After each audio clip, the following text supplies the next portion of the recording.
1960-ലാണ് കേരളത്തിൽ നിന്നും കർണാടകയിലെത്തിയത്. അപ്പനും അമ്മയും ഞങ്ങൾ 7 മക്കളും. അപ്പൻ്റെ അമ്മയുടെ പേര് അബ്രാഹം റോസമ്മ. 5 മക്കളും കേരളത്തിൽ നിന്നാണ് ഉണ്ടായത്. ഞങ്ങൾ 2 പേരാണ് ഇവിടെ വന്ന് കഴിഞ്ഞ്, അതായത് അച്ഛനും ഞാനും. അത് കഴിഞ്ഞ് ഞങ്ങൾ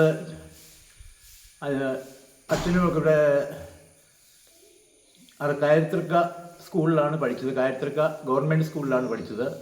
അത് കഴിഞ്ഞ് 7ാം ക്ലാസ് കഴിഞ്ഞ് അച്ഛൻ ഹൈസ്കൂള് അർസിനമുക്കി, ഗവൺമെൻറ് ഹൈസ്കൂൾ അർസിനമുക്കിയിലാണ് 7ാം ക്ലാസ് 10ാം ക്ലാസ് വരെയും പഠിച്ചത്. അത് കഴിഞ്ഞ് 1978-ലാണ് അച്ഛൻ സെമിനാരിയിൽ ചേർന്നത്. 78-ൽ സെമിനാരിയിൽ ചേർന്ന് കഴിഞ്ഞ് 1990-ലാണ് അച്ഛന് പട്ടം കിട്ടിയത്.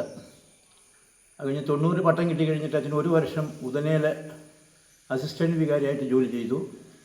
അത് കഴിഞ്ഞ് 91-ൽ 3 വർഷത്തേക്ക് കുറവളഞ്ഞാടിൽ അവരുടെ അച്ഛൻ്റെ ഹൗസിൽ ജോലി ചെയ്തു.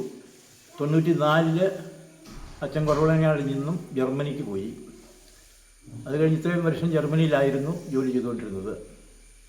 അച്ഛൻ 10ാം ക്ലാസ്സിൽ പഠിച്ചുകൊണ്ടിരിക്കുമ്പോൾ ഞങ്ങളുടെ ഇവിടെ വികാരി അച്ഛൻ ഫാദർ മാത്യു പെരുമ്പള്ളി ആയിരുന്നു. പുള്ളിയുടെ കൂടെ പഠിച്ചിരുന്ന ഒരച്ഛനായിരുന്നു CMF-ൽ നിന്നും ഇവിടെ ഇടവകയിൽ വന്നിട്ടുണ്ടായിരുന്നു. അപ്പം പെരുമ്പിള്ളച്ചൻ മുഖേനയാണ് അച്ഛൻ കൂട്ടുകാരൻ അച്ഛൻ്റെ കെയർ ഓഫിലാണ് ഇവിടെ നിന്നും അച്ഛൻ ദൈവവിളിക്ക് പോയത്.